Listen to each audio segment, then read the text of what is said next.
Bonjour, Florent Journeau, je suis directeur technique Exatel. Je suis en charge de l'ensemble de l'activité technique depuis environ 15 ans et je pilote l'ensemble des projets et du support pour la satisfaction de nos clients.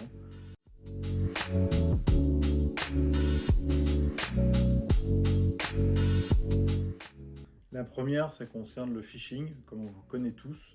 Ce sont les messages qu'on reçoit, messages d'hameçonnage qu'on reçoit par SMS ou par mail. Et effectivement, le but étant d'hameçonner la personne qui va cliquer sur le lien et qui va devoir rentrer ses identifiants mot de passe. La deuxième, c'est la partie ransomware, rançon logiciel, qui va crypter le disque dur du PC et qui va vous demander de payer une rançon pour pouvoir décrypter. Et une des plus utilisées aussi, c'est toute la partie déni de service, où le but est de saturer l'ensemble des services de l'entreprise. En 2024, une entreprise sur deux a été la cible d'une cyberattaque en France. Il faut savoir qu'à peu près une entreprise sur deux ciblée concernait une PME, donc, qui sont beaucoup plus vulnérables que des grosses sociétés.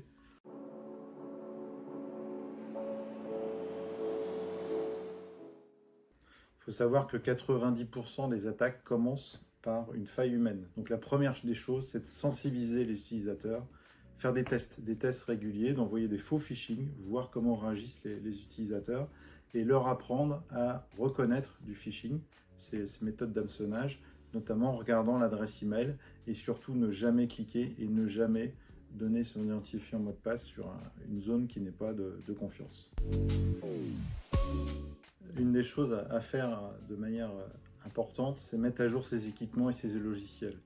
On utilise tous des systèmes d'exploitation, des logiciels sur nos équipements, et donc il est important de les mettre à jour de manière régulière. Il y a tous les mois des centaines de mises à jour, et si on ne les fait pas, si on ne les applique pas, ce sont des failles de sécurité qui sont ouvertes sur Internet. Une des règles les plus importantes dans une société, c'est faire des sauvegardes.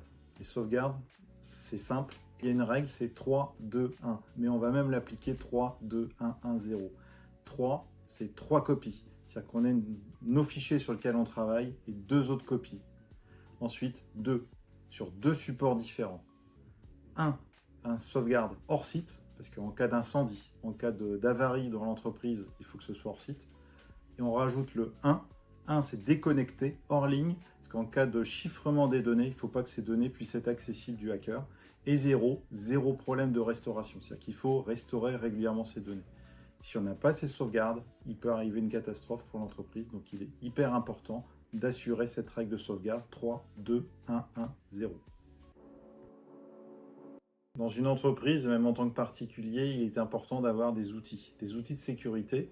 Ça commence par quoi? Par sécuriser le réseau. Il y a des systèmes de pare-feu, de firewall, qui permettent de limiter les intrusions. Bien évidemment, tout à l'heure on parlait de mettre à jour les équipements, il faut aussi maintenir ces équipements à jour.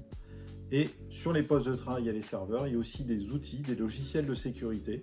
Par le passé, on parlait beaucoup d'antivirus, maintenant c'est plutôt de l'EDR ou du XDR. Il est important aussi d'avoir des solutions système sur les postes de travail et les serveurs, et côté réseau avec les pare-feux. Il est important, surtout pour une PME, d'avoir une vision extérieure, et ça peut être aussi l'occasion de déléguer cette partie sécurité à un prestataire extérieur.